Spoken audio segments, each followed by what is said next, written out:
What if close combat was in Gen 1 OU? This is a very popular topic that you guys have requested to me, and I'm not surprised in the slightest. The fighting type is by far the weakest type in Generation 1. Maybe even one of the weakest types in history. Or, if Fighter just might be, whatever the competition is there. Bug in Generations 2 and 3? But even then you have Megahorn, so... yeah, probably the weakest type in the entire history of Pokemon. And it just needed just one good move. Or at least one decent move. Just to do something. Anything in Generation 1. But the best it got was Submission. Or maybe Well Kick? Because Well Kick always has a flinch chance, but it's like, what, base 50 power? It's a mess. And it's no surprise that you guys often requested the most powerful fighting move in the entire game. Outside of maybe Collision Course, but I don't think that should count. And I'll be honest with y'all, I understand where you're coming from, but I'm gonna say that close combat absolutely does not make the game better. In fact, I think that close combat will make the game tremendously worse. Now maybe with Cross Chomp, Dynamic Punch, or Karate Chomp, it wouldn't be that bad. In fact, I think a move like Karate Chomp could make the competitive scene way more interesting. But close combat is just a little too powerful. Machamp is usually a pretty bad Pokemon in Generation 1 overuse. You might only see it if it has, like, let's say, a whole bunch of teammates that paralyze the opponent, then it tries to go for Prowl flinches with a Well Kick. But you give it a base 130 attack stab close combat, it's a whole different story. It pretty much deletes the big three in OU, which I don't think I need to tell you just how big a deal that actually is. They have like the best special wall in the game with Chansey, then you got two of the best offensive Pokemon in the game with Tauros and Snorlax, and then they can just be taken care of really easily. Rhydon also doesn't really appreciate, having a new weakness to worry about. And Pokemon like Jolteon takes so much damage. And even something like Gengar, while it might be able to do a lot of damage with Psychic, also has to worry about, if I remember correctly, Earthquake. So, just one move, yes, would in fact fix Machamp. It would give a lot of these Pokemon buffs too. Like, I don't think anyone's going to be surprised that Hitmonchan with close combat isn't going to be in 7U anymore. But it's a little too good. Nerfing the normal type this badly in Generation 1 would only really buff the Psychic type. Because now, Psychics have a great answer and a great partner to take out, something like Chansey, or to make sure Tauros isn't a threat anymore. While at the same time, the Fighting type also becomes really easy prey to the Psychic types. Because regardless of how hard they hit now, they still have pretty, mid special. Mid to just flat out terrible for, Hitmonlee and Hitmonchan's case. So, what do you really gain from this meta? You just make Psychic types so much better. What I imagine would happen would be, you would have the big three, all move down a spot, and then you have Starmie, Executor, and Alakazam move up one, so they become the new big three, and Psychic type becomes definitively the best type in the game. Because while you're giving normal a big weakness, you're not really doing the same for Bug. And even if, let's say you added Megahorn to every single Bug type, so that Scyther and Pinsir can hit super hard, it's still not as reliable as, close combat. Close combat's basically just a free move. And even here in Generation 1, I tried testing it with custom games, it does not lower your special. It does not. It only lowers your defense. And considering everything has max DVs, max defense, and HP, it doesn't even matter. Because pretty much everything will get two-shotted anyways. So even if, like, let's say you have two Tauroses using close combat at each other, because Tauros does eventually run close combat, like, the one that gets defense drop doesn't even get O-code. Close combat does half the Tauros, and then the next one with the defense drop just goes down to red. So it does nothing. It's a mess.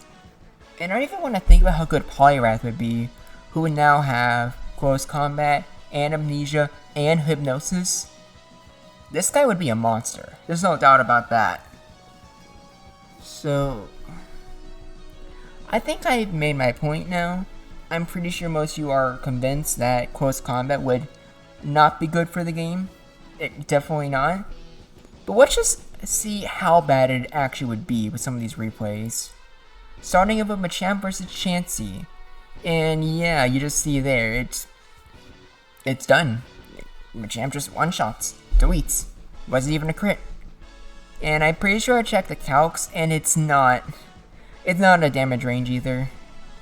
Snorlax does, can't really say it's better when it takes over 80%.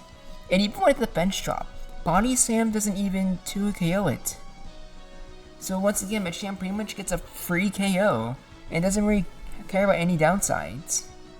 Even Tauros, the king of Gen 1 OU, with a damage range, can flat out just get one shot with close combat. Now granted, it's not a guaranteed KO, so if Tauros manages to survive, it can still take advantage of the chip damage and the defense drop and kill with Hyper Beam. But now you have a Tauros with 7% HP. It's not gonna do anything. It's really not. And like I said earlier, with Tauros v Tauros, like, I'm still kind of interested to see if this move would even be used.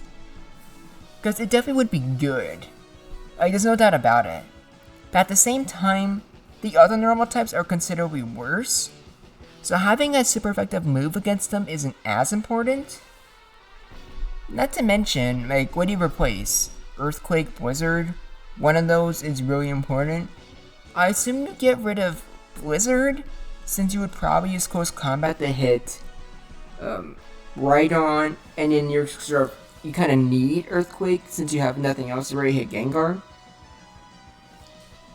But then, like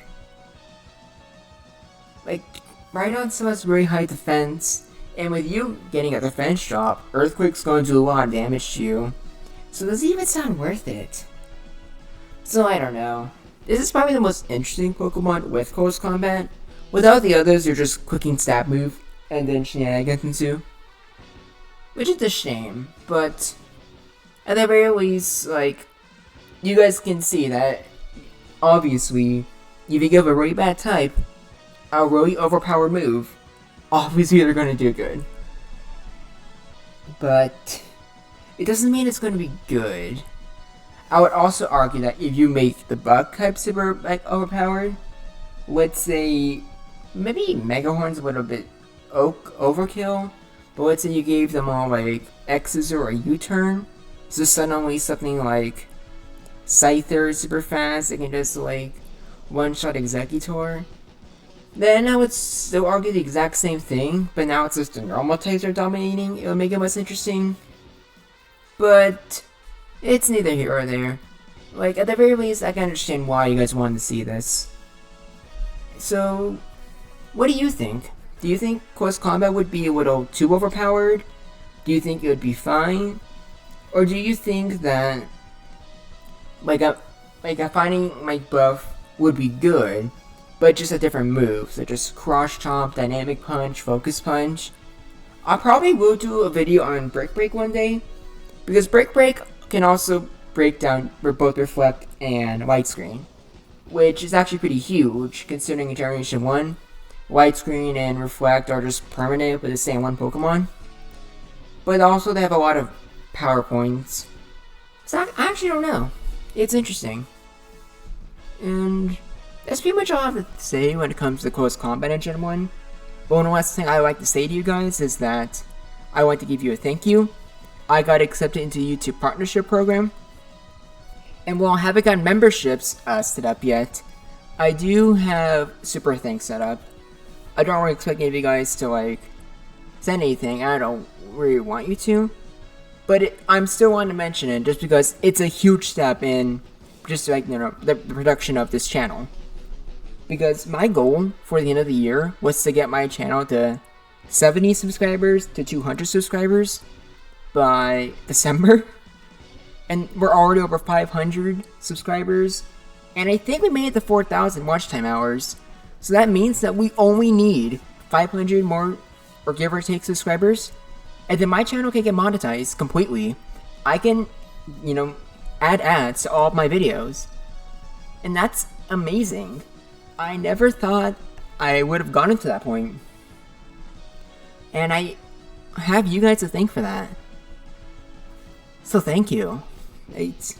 This really is becoming a dream come true. And it's amazing that I'm able to get this far. So I promise I'm going to work harder than I ever have before. And don't worry about burnout. Because if I truly don't want to do a video, I won't do it. But working on these videos keeps me busy, which is nice. So thank you all for watching. This is Groundback, and until next time, I look forward to hearing from you.